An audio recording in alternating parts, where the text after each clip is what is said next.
İşimizi davamlaştırmaz hürmetli vatandaş bugünkü islaha 2021 yıl 7. ayının 17. günü vatandaşım. Endiki yukarı leksiyanın devamı. Nime deydi o? Cungo. Uyg'uristonda ilan qilgan yoki Şinjan'da ilan qilgan Aqtaşlık kitap da tabii ki Amerika'nın Uyg'uriston siyosatiga inkas qaytarildi. Lekin aniq ki kechikib qoldi.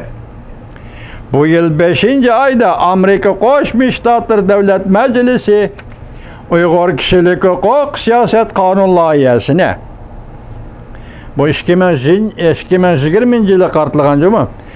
Uyg'ur kishilik huquq siyosat qonun loyihasini ma'qulladi.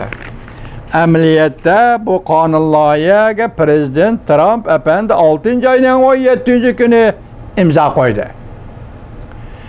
Hamda Jungo Şinjan'da Uyg'uristonda vazifadagi va vazifadan ayrilgan hukumat amaldorlariga ham bir necha yurish shirkatlarga embargo yurgizdi. Shuningdek yillar. O'tgan oyda Oqsaroy Amerika Yevropa İttifaqı yuqori darajaliklar yig'inidan keyin e'lon qilgan birlashma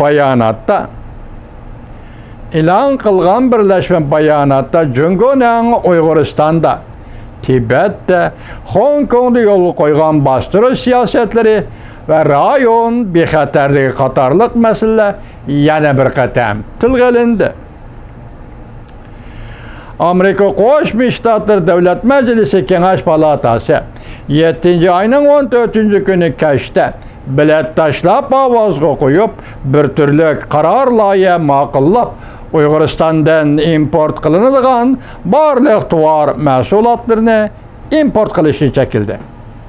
Ko'rdingizmi? 7. ayning 14. günü import qilishni cheklash, Uyg'uristondan import qilishni cheklash qonuni. 7. ayning 15. günü xalqaro diniy e'tiqod valiyligining xalqaro yig'ini. 15. günü Uyg'urlar to'g'risida, ya'ni majburiy emgak selishni bekor qilish yoki cheklash qonuni. 3 qonun bir kunda. Esingizda bo'lsin, hurmatli vatandosh. Import qilishni chekildi. Uyg'urlarni majburiy emgak selishni cheklash qonun loyihasi deb mavzu qo'yilgan bu qonun loyiha qonun tuzish tartiblariga kirgizilgandan keyin agar amaliylashtirilgan bo'lsa, bu qonun orqali Uyg'uristonda, Şinjan'da mecburi emgak silish meseleleri cezalanadi.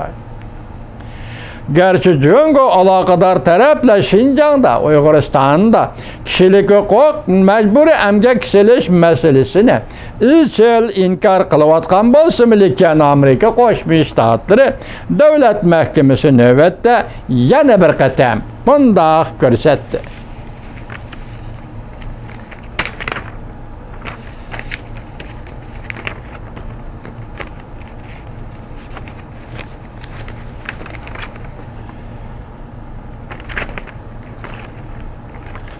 Devamını anlayışlar, hürmetli vatandaşlar.